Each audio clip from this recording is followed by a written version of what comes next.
Welcome to the Rise to the Challenge podcast. Joining today, she's an author, entrepreneur, speaker, coach, and healer. It's Amanda Quicks. How are you doing today, Amanda? I'm doing great. Thank you for having me. We're so excited to have you on the show to talk about your rise to the challenge. What we like to do with all of our guests is go right to the beginning, talk about where you're from and what you like doing growing up. Oh, originally I was born and raised in Hawaii, actually. I loved going to the beach. I was very much a girly girl and going shopping and that type of get my nails done, my hair did, all the things. That was the kind of child I was. I very, very fiercely independent. What's something about living in Hawaii that maybe people don't know about?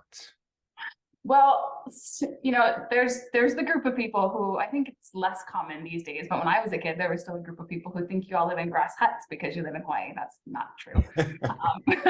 I think people think that we all just spend our days at the beach and everybody surfs all day, and that's also not true. There's quite a lot of, especially on Oahu, it's a very, very busy, it's very overpopulated, very much a city place. While beautiful, people don't understand the amount of politics and political stuff that goes on that island.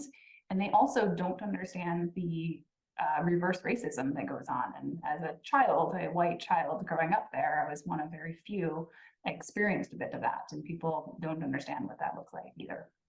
Did that play an effect with your family and how you lived day to day in Hawaii? It did especially in public school. I wasn't military, so I didn't fit in with the military kids, which were generally the more Caucasian, and I did not fit in with the local population either. And so I really struggled to find my people. And I remember times in middle school, especially walking across the field and being called, profanities just because I was a white girl crossing the field. So it absolutely played a role in a lot of things as a kid. When getting named and called out, did that hurt mental health or your mental health? Absolutely. It was about, as a kid, you're looking for your people, you're looking for belonging, you're looking for, understanding. And I really struggled to fit in. And really, since I was a young child, I never really could find my people. I was one of two white girls in my graduating class. Wow. What kept you motivated, like to keep moving forward? As a kid, gosh, I am a fiercely independent, strong person, and there's very much a nobody can get me down kind of thing. Eventually, I found my own path. I did have a bout of teenage promiscuity and using male attention to get some attention. That was my way forward. But eventually, it was I'm just going to keep going, and I'll show them. Do you think that being independent kind of brought you towards that path that you just mentioned about? Absolutely, because it was, my way to figure it out, and I knew better than everybody else. And I was that version of teenager, and I continue to believe I had the right answer for many years in my even young adult life. I think definitely independence. I mean, a lot of people have that, but you never know what path they're going to go down. I think they could go one way, they can go another way, but no story is so alike. What is the biggest thing growing up as independence and being that kind of oh, what is the word? The word just blank. Being fearless and taught you about yourself? Did it teach you something that you didn't know you had it in you before you got into that path? I always believed I could do anything. I always believed there was nobody who could stop me if I set my mind to something. And I've continued to hold that belief my whole life. And every challenge I have faced, while it certainly beats me down at first, I always rise above it. And I've faced some really massive, very challenging things in my life. And eventually I take back my power and I get through it. Did you have anyone growing up that was an inspiration for you or someone that motivated you that you could speak to about certain topics? Not really. There was a few teachers who really saw more in me, but I actually struggled with a lot of people who saw my potential, but I never met the potential that they wanted me to meet. And I very much was a child who decided I was going to forge my own path.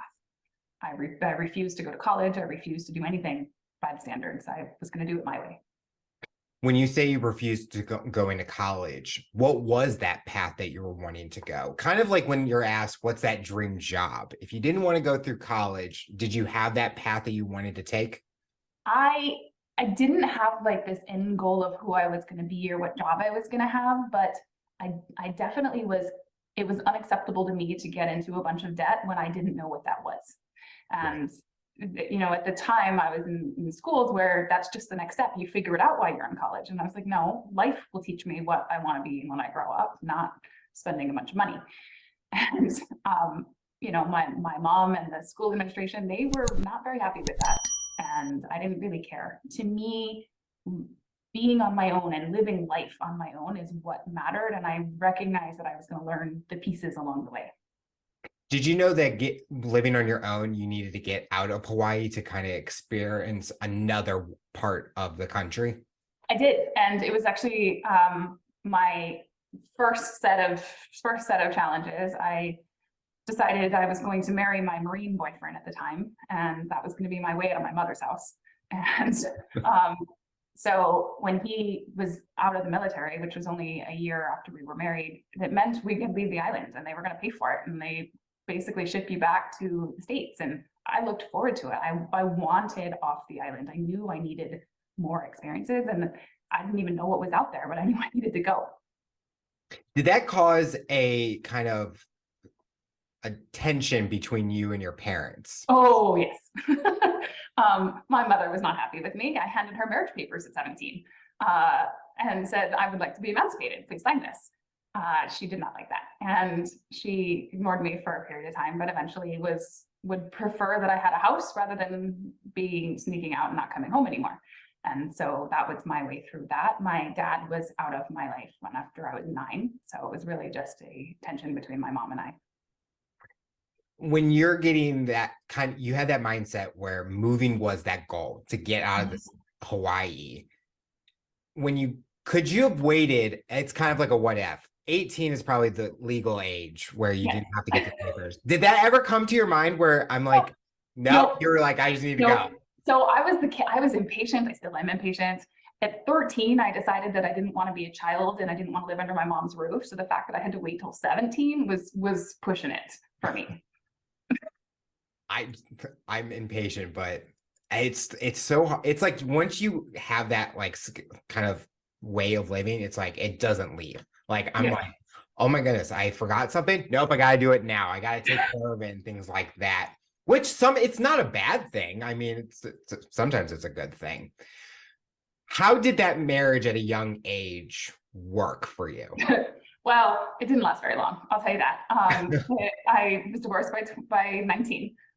We moved to Colorado after he got out of the military. We were both young, and he wanted to go drinking all the time. I wasn't even of age to go with him, and he wanted to spend his whole paychecks on alcohol in the bar, and I didn't want to play that game, and it was very frustrating to me to feel like the parent of my husband. And the moment we got out of the military, where the military wasn't taking care of us anymore, we didn't have free housing and we didn't have that extra safety, I was done. Honestly, I was like, I got my freedom. I'm in a place that I can afford to live on my own with my $14 an hour job. I'm good. And we separated, and he actually left. He re-enlisted because he couldn't handle not having the military to support him either. And I stayed in Colorado on my own at that time. And to me, that's what I had been looking for. I was finally on my own, finally could support myself. This was freedom. Was there a big age difference between you two? He was 5 or 6 years older than I was. So some. How would like a 17-year-old meet someone in Hawaii through the military? How did you I guys meet? I worked at a coffee shop. That was my high school job, and it was right outside of the military base. And so he would just come for coffee all the time, and that's how we met. If there's someone that's listening to this interview that kind of gone through an experience where married at a young age, what would you tell them based on your experience? What are like key things that could there have been something that would have changed to make it last longer? Or do you feel it played out how it kind of like the path's written itself? I mean, it to me was a means to an end. It played out, it was my way out. I mean, everybody has their way out, whatever that is, whether it is college or a job or a relationship or something. It's the path I chose for that. I never had this like we were going to be married forever ideal. Mm. And I liked him well enough. I just wasn't going to participate in the crap anymore. And so if there's somebody like that in that situation, I mean, I think it's really just make sure you're going in it with your eyes open and recognize where your boundaries are and what you're okay with and what you're not, and what your exit plan is if that's what needs to happen. What was the biggest challenge living in Colorado from not being going from warm to cold, but different cultures, different lifestyles, things like that? Well, in a lot of ways it was easier because all of a sudden I was the majority. And it was a very, very white town also. And so it was actually very different. Weather was a big challenge because, you know, I'd never even seen snow before. And I moved in the winter and that was fun. You know, wages were actually the same as Hawaii, but I could afford to live. The cost of living was less, even though it was still considered an expensive place to live. It was not Hawaii. And in a lot of ways, it was a lot easier. I found people who understood me. I had a job that made sense. The initial challenges really were very minimal. It wasn't until much later that I faced challenges in Colorado. What was that job that you were? I worked in the IT help desk. I had done IT work through high school, and so I found a job working IT, and eventually I was even promoted into systems administration, and I started to learn more, and I continued to do IT work for years without any formal education because experience matters more in that field. Did you always like that idea of being in IT and being in that kind of industry growing up? I was and still am good at puzzles. Okay. Those are the, you know, take things apart, put them back together. Those things just make sense to me. And IT was an easy thing that made enough money to support myself. So it wasn't like I wasn't this traditional geek nerd that needed to learn all of the things. It was just an easy path that made money. And sometimes people go down that same route Yeah. where it may not be that job that they want, but they're doing it for a reason. And like you said, you needed to make money and we're going to do anything you could It to. was fun enough. And I learned things and I liked learning and I liked the people. It wasn't like I disliked it. I wouldn't have said it was some dream job. It was just, it had a purpose. You talked about later down the road leading to more challenge. Talk about the next few years, what was going on. So the next few years, I started dating, obviously. I'm divorced my first husband. I start dating, I meet somebody at work and he's much more adult.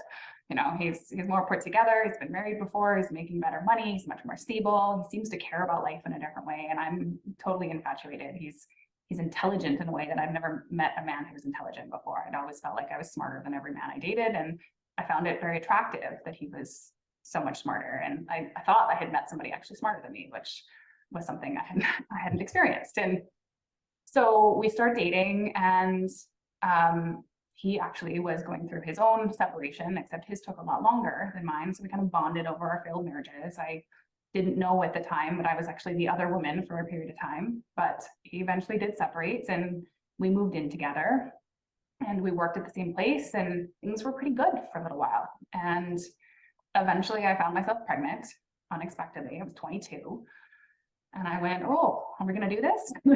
And, you know, we agreed that we were going to have the baby, and I wanted to get married because even though I still had my first husband's last name, and he had been married before and was kind of cautious to get married again, but I was like, we're going to have a baby. Like, this is different. Mm-hmm. So I actually proposed to him at 6 months pregnant. And because again, impatient. And we got married right before the baby came, and I had a baby, and things started to change then, because all of a sudden I wasn't at work. We weren't having conversations about work and work problems. I was home with the baby full time and he was at work, and I intended to take at least the 3 months off that we got in the States. And at the same time, the idea of going back to work seemed impossible. They hand you this little tiny baby, and then they want you're supposed to hand this baby over to other people when they're still so tiny and they're still so dependent on you. I couldn't imagine it. And I started to realize I didn't want to go back after. And we had talked at one point about me staying home And I said, well, let's compromise. Let's see if they'll let me work from home. And they did. They let me work from home part-time for a while. And so I did that. And then once my child was about 1, they were like, are you going to come back? And I was like, I don't know that I want to do that still. So I quit and became a full-time mom. And shortly after that, I found myself pregnant again. And so it was like, okay, well, I guess I'm going to do this housewife thing. And my husband made good money. So it wasn't like we were, we were fairly well off. It was okay that I wasn't working, but my identity really changed. I became a full-time stay-at-home mom. My whole world became my children. And I did all of the housewife things, all of the play dates, all of the activities, and everything was about my kids. And my husband worked very long hours. He was still very focused on his job. He started traveling for work a lot, and we weren't as connected as we once were. But I thought it was the season of young kids. That's just kind of what happens when people have young kids, I thought. And then everything changed in 2016. And that's where the beginning of my book starts. From the time you met him to the first child, how long of a span of time was that? So I was 18 when we met, 19 when we started dating, and I got pregnant at 22. Was that like the traditional how long you wanted to wait for that first kid, or it kind No, we were not trying. There was no attempt to have, oops. But at the same time, we were in a committed relationship and together, and I thought, okay, well, we're gonna do this. We're gonna do this.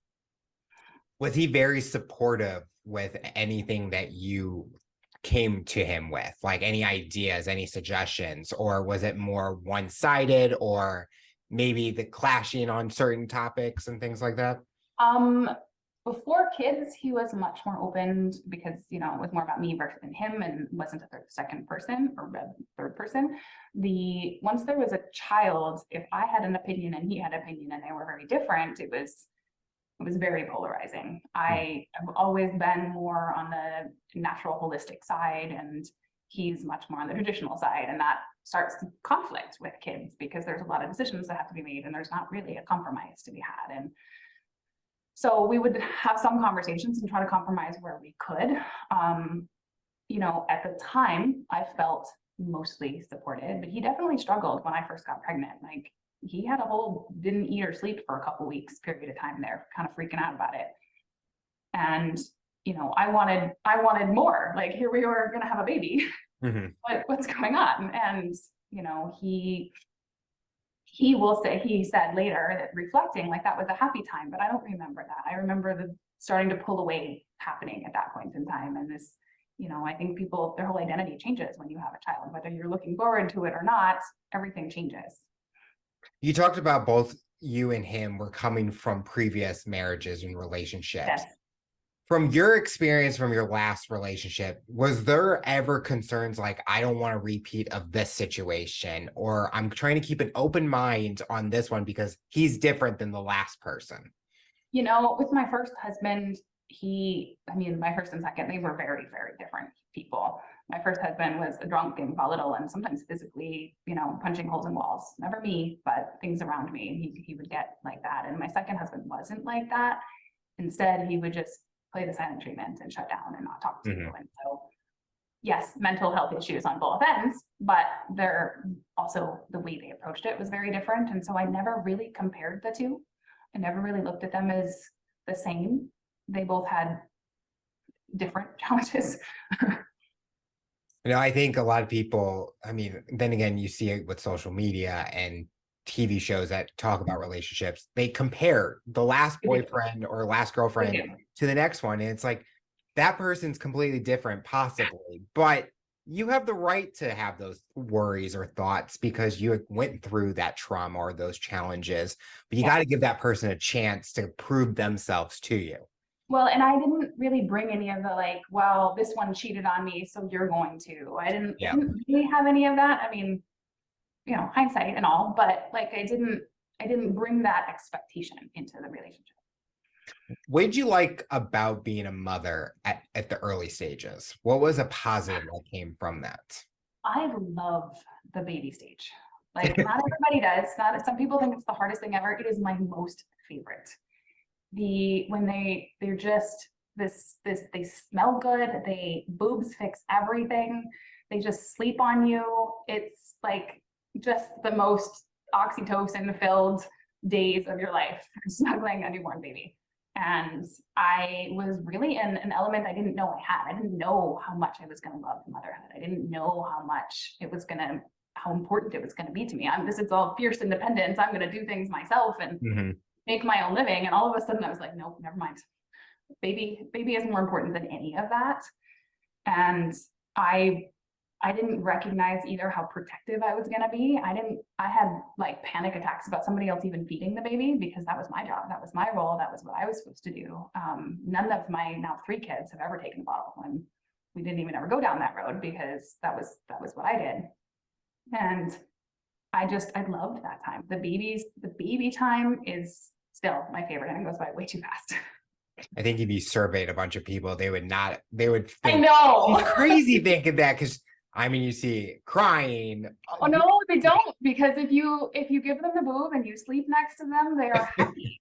That's all they want. And so I was the co-sleeping, baby wearing, breastfeeding mom that basically wasn't we weren't 2 people yet. And my babies were easy, and they slept, and I slept when they slept, and it's still my favorite. Were you willing to sacrifice maybe a personal life experience for going out, enjoying the personal I didn't do any of that anymore. The moment I had children, I didn't leave them. Like, it took me till they were 6 months old to even go to the grocery store without them, because I could leave for an hour with knowing that they could, eat something else. And but I never went out again. I didn't do babysitters. I basically sacrificed my entire identity, because being a mom was more important at the time. Was that hard to sacrifice that, or do you It wasn't hard, actually. Like, I didn't have this yearning to go do things. They were more important. That was what mattered. What was hard was the judgments from everybody else that I was giving up all of these things when that wasn't what mattered to me. Judgment. With having people judging you, how do you kind of combat that, where people are having these thoughts about how you are doing certain things, but you are the mother to those kids? You feel that this is the right thing to do for them. Well, and I've received a ton of judgment in my life. And still to this day, in fact, I just made a TikTok video about all of you wanting to judge me. To me, people who are making judgments and throwing stones are people who refuse to look in the mirror, and they refuse to look at their own selves, and they're triggered by you because of what they see in themselves. And so knowing that, I don't let the judgments affect me, and I will call it out, and I will say something, because my role and my perspective now, going through everything I've gone through, is to shed light on those things, is to be the strong person that stands up to the bullies and says, knock it off. But and I don't really let other people's opinions of me affect what I do and don't do. Like, it doesn't not hurt sometimes, but it's always an opportunity to go, why does that bother me? Because if it bothers me, then there's something I need to look at. I always take that and kind of say, if you're going to doubt something at me or judge me, I'm going to prove you wrong. Anyway, I have that kind of that independent mindset where I'm going to go do that. Yeah, like if you say I can't do it, I'm going to try to find a way to show you I can do it. And growing up, it's like sports, work, things like that. People doubting that you don't have the ability to do it. And I'm like, okay, tell me. I'm going to basically, my title of my show, Rise to the Challenge, because that's what I feel I need to do in those situations. Yeah, I'm very similar. I don't do anything the way anybody else expects me to do them. And at this point, it's become a defining part of who I am, that I don't do things the way other people do them. And I'm okay having that identity, right, that kind of totally. mindset, because to me, that makes me who I am as a person. And that is a characteristic. If someone doesn't appreciate that, doesn't want to be friends with me because of that, maybe they're not the right person for me in those situations. 100%. And that's okay with me too. It's okay not to be people that like me. That's fine. There's plenty of people out there. Exactly. 2016, you said, was a big turning point in your career. Let's talk about my life, not my career, my life. Your career, or your life, not career. Sorry. Yes. So in 2016, my husband and father of my now 3 children was arrested for attempted human trafficking. I was a stay-at-home mom, 3 kids, full time. my whole life with my kids. And he just doesn't come home from work one day. And I don't know where he is. And I find him in jail or with a $250,000 bond, arrested for attempted human trafficking. Wow. The shock of my life. Was there any suspicion of that happening? No, I had no clue. None. I was completely blindsided. And I even thought like somebody had stolen his wallet and he was dead in a ditch somewhere. Like that's where my mind went. I had zero idea what was going on. I mean, in hindsight, yes, there were red flags I missed, but at the time I was shocked. And I was so shocked that when he had a different version of events and what he believed, what he said happened, I believed him because it didn't make sense otherwise. When you asked him about these charges, Mm-hmm. what did he say to you? Obviously, it's probably going to be denying it. So But what he said is that he had been seeing adult escorts since he was 20. And he had been seeing adult escorts our entire marriage. He's very flippant about it since, forever. And I'm like, huh, since what? And that when they offered children, he didn't think it was real. And he had to, because he was doing something illegal already, he felt he had to find out if it was real before he could actually report it. And that was what he was trying to figure out when he showed up to meet the hypothetical 11 and 14-year-old. wow. Yes. So was he basically, which I guess it's cheating in a way if he's meeting up with, while you are at home with kids, he's out Yes. there living a party life in a way. He's paying for sex with prostitutes. Yes. Wow. Yes. And you mentioned that you missed the red flags. Yes. If you knew that first red flag, would you have left him right away? If I knew what it was going to turn into, but at 19, I didn't see it as a red flag. I didn't have the understanding of what that meant and what that could turn into and what was actually under the surface at the time. I mean, the fact that he was cheating on a second wife for our first year of us dating was a big red flag. Yes.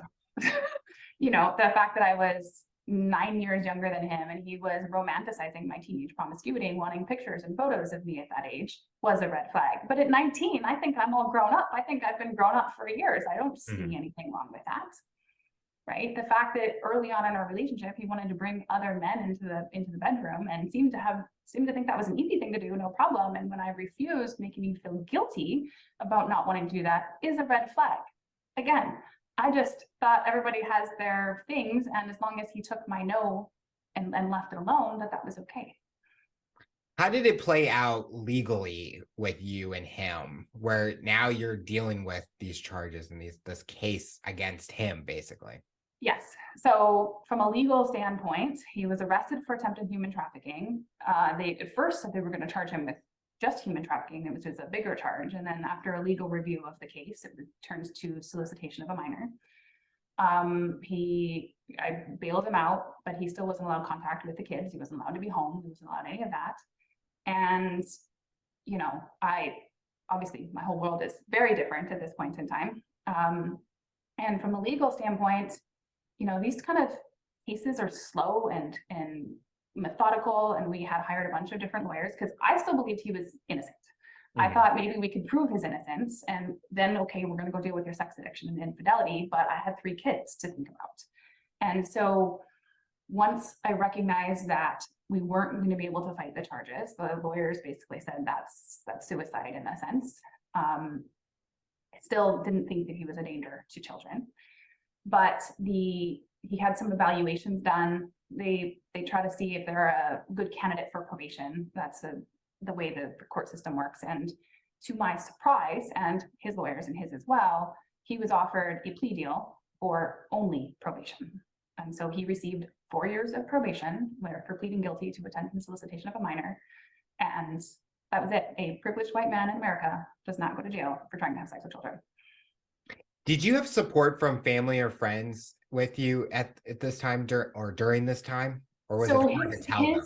His family was somewhat supportive. They believed him as well. My mom, I could feel the judgment. She wanted to be supportive, but I could feel the judgment. Everybody around me wanted to know details and information. They wanted me to tell them about the case. I was very isolated.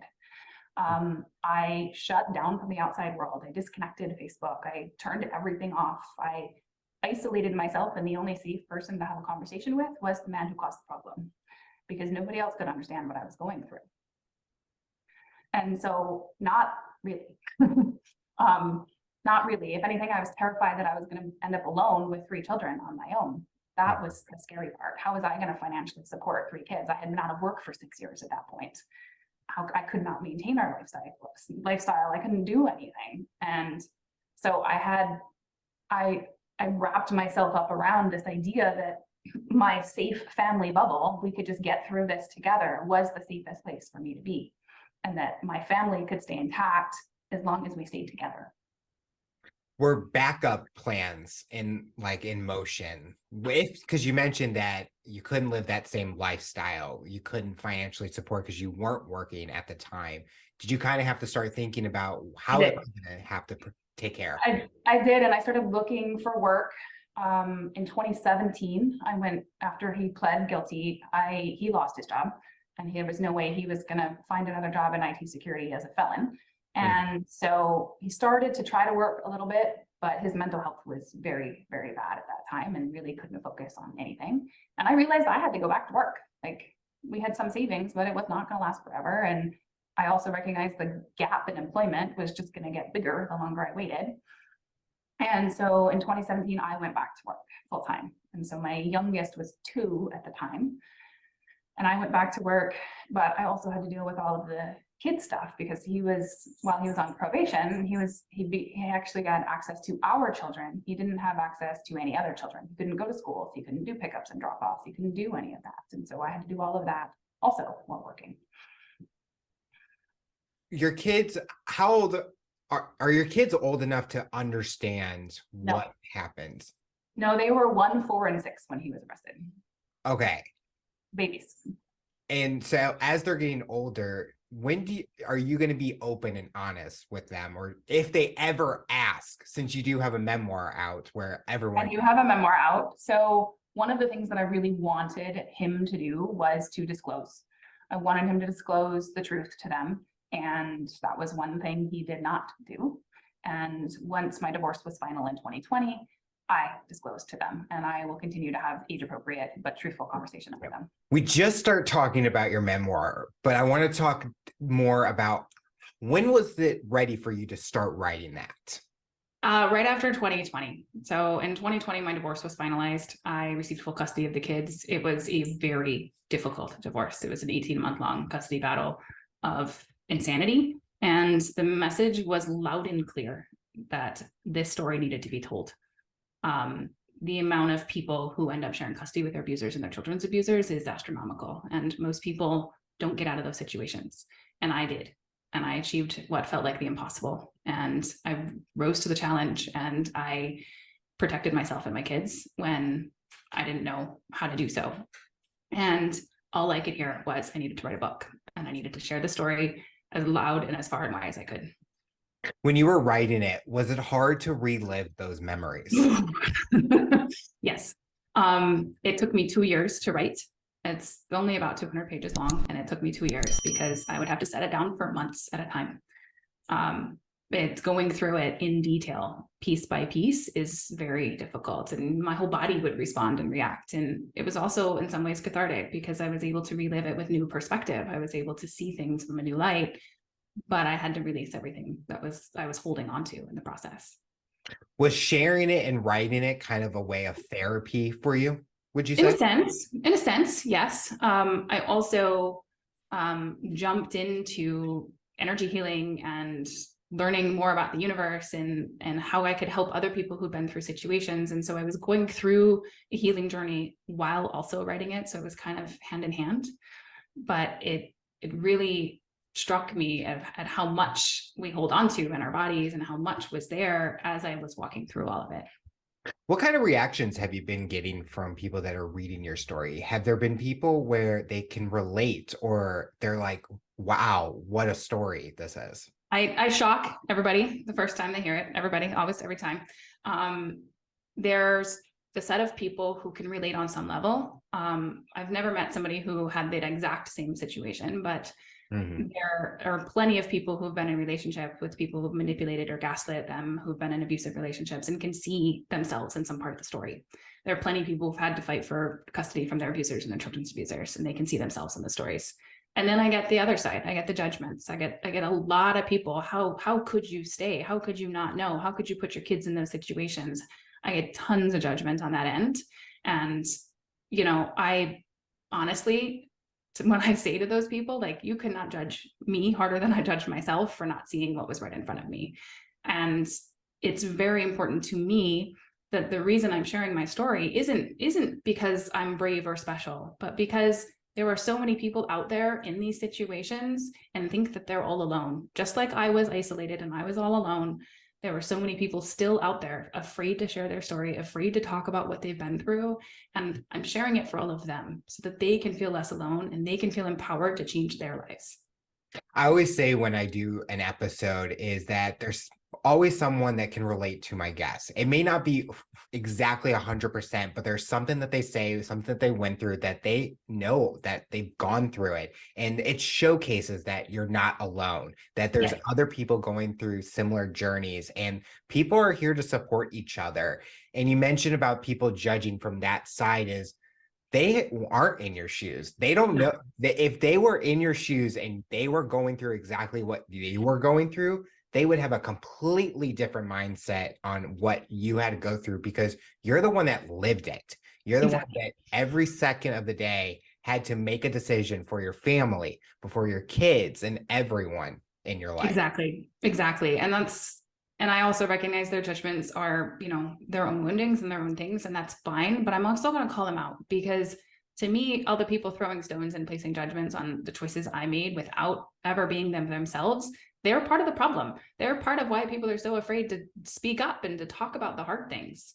And the more people who speak up and share their stories, the more people who will feel seen and heard in their own. And that's, to me, how healing really begins. You talked about getting into healing. When did you first get into it, and what was so special about that for you? Well, part of what catalyzed it is, as I was going through my divorce and I was like in this, how do I find myself in this situation? Because all of a sudden everything crashed into the surface, and I saw my kids in danger, and but I was fighting for custody because despite his felony offense, he still had a constitutional right to parent. And I felt like the system was failing us. I felt like there was no way out. And I was actually, my mental health therapist guided me to see a psychic. And she said, and I was like, that's not even real. What? But I went anyway because I was desperate. And she was telling me about this past life that she was reading of mine, and all of the fear, and my body started to physically respond as she's talking to me. And I'm like, oh my God. And I understood that I was holding on to fear that wasn't in this moment. And it was preventing me from taking the action I needed to take. And it was preventing me from sharing my story and from asking for help in different ways. And once I shifted and once I got out of that situation, I felt like I was unstoppable. I achieved the impossible. And at the same time, if this lady could see those things, so can I, because if she can do it, I can do it too. I just don't know how. And so it sent me on this seeking journey. And I jumped headfirst into every quantum healing, every, spirituality group I could find to understand more, because I had a new perspective of energy in the universe. And I needed to know more. And we were in the middle of COVID after that. My divorce was finalized 2 weeks before the pandemic hit. My job was remote, and eventually I left it. And I had time on my hands. I had kids at home, and I need to know more. And so I jumped in and I learned quantum healing modalities. I recognized I had just as much intuitive gifts as anybody I had ever seen before. And all I needed to do was own it and trust myself. And it was right there. Have you been able to turn that into a career path for yourself now? And that's a lot of what I'm doing now. I take clients for healing or coaching. I have programs that work with the gravity of our consciousness and help people manifest and shift and literally bend time faster than they ever could know, because of my IT background, everything comes through, and I'm almost quantum physics perspective, and I have the technological version of the spirituality. And so I speak to a different set of people who want to understand it from that viewpoint, instead of just because I say it is. They want to actually physically understand how it works. Looking at your journey with the two relationships, is there anything that you have learned from it that when that next one comes, you are focused and you are able to see those things? Has it empowered you to be ready for that next relationship in your life? Well, truth be told, I did get remarried this year. So we're already on to husband number 3. The biggest thing that I saw that was repeating throughout the relationships was the amount of emotional unavailable men I was attracting. The fact that I was not mentally, physically, or emotionally safe with those men. And I thought that that was normal. I didn't even know what it was like to be with a safe man. I didn't even know what that meant. The physical connection was all I ever understood. And when I met my now husband, that changed. And I all of a sudden, it was a connection beyond what I'd ever experienced. And it wasn't even about the physical connection anymore. It was about the energetic connection, and recognize that we were connecting on multiple levels and layers. And just even spending the first night with him, it was like, what on earth happened? Like, I didn't understand what was going on, because it was so different than anything I had ever experienced. And he is a yogi and on a spiritual path, and we met in the quantum healing thing. So very, very, very, very different. And I recognized how much I was attracting this emotional unavailability, this amount of people living double lives in a sense. And that because of my history and my stuff with my dad and everything going forward, I had to let all that go, and I had to step into who I was if I was going to attract somebody who was, stable on their own 2 feet and didn't want me to manage everything and take care of everything, and wanted to actually have a honest, whole relationship with communication and connection. Have you been open about your story with him? Has he read? Absolutely. Oh yeah. The first day we met, he heard the whole thing. He heard the whole thing, and most people are in awe, honestly, when they hear the whole crazy story. And he knows all of it. He's now a stepdad to my 3 boys, and he's seen, they have some trauma from losing their father, of course, but they see him now as their real dad. My ex-husband is not in our lives in any capacity at this point. And so while that's hard, it's also allowed for another set of healing. And so he knows all of it and is supportive. And at the same time, he's, very encouraging for me to do what he knows that I know I need to do. He's not going to tell me what's right and what's wrong for me. It's about supporting my truth. We talked earlier about your favorite part of motherhood in the early stages, but speaking in this year, what has been your favorite part about being a mother? Oh, so my kids are now 7, 10, and 12, and they are boys. So they are very busy and very loud and very chaotic. Go, go, go all the time. My favorite part is still the snuggles, honestly. I'm still mommy. They still come into bed first thing in the morning and get hugs and snuggles. I'm still their safe person. I'm still who they look to regulate, who they look to for answers when they're not feeling good. I'm the person, and that's still my favorite part. We talked about your story throughout this interview, but I want to talk about more about you as a person. What are things you enjoy doing? Things that maybe people don't know about you? I love to dance. Okay. It's hard to always make happen with 3 kids, but I take salsa classes. I love to dance in all ways. I've been, dancing since I was a young girl in various ways. Love that. I used to be very much of a girly girl, but I will be outside now and mountain bike and ski and do outdoor activities with my friends and family. I'm still very much somebody who must get all the things done, and my goals are always about the biggest impact I can make. It's always about how much more I can impact other people's lives, and everything I do must be impactful. What else might people not know? Maybe that's it. Are you still in Colorado? No, I left Colorado in 2021. I'm in the Pacific Northwest area. It was important to me to leave Colorado after everything happened and after I received full custody. I not only stopped hearing from my ex-husband, but his family as well. And I had no support there and really desired to start over. You talked about biking. Is there a spot that you dream about biking in the future? I don't know. I'm not the best. This is something I've only done in the last few years. It's so much fun. Downhill is definitely my favorite, but it's not, it can be scary for some people. I'm definitely a little bit on the fearless side there. I don't know that I have a dream place, but there are places where you're in the mountains and you're going downhill and there's wildflowers on both sides and the air is in your face and I always get this sense like everything's going to be okay. Everything's going to work out. And just the feeling I have in nature while you're just riding through the trees is honestly unparalleled. I would love to go mountain biking. I just picture, or even if you see in videos where they're just so high up, and then if you find like an open spot, you're just like above the tree line, or you just see the wide fields and stuff. Yeah. To me, that's just breathtaking. It is.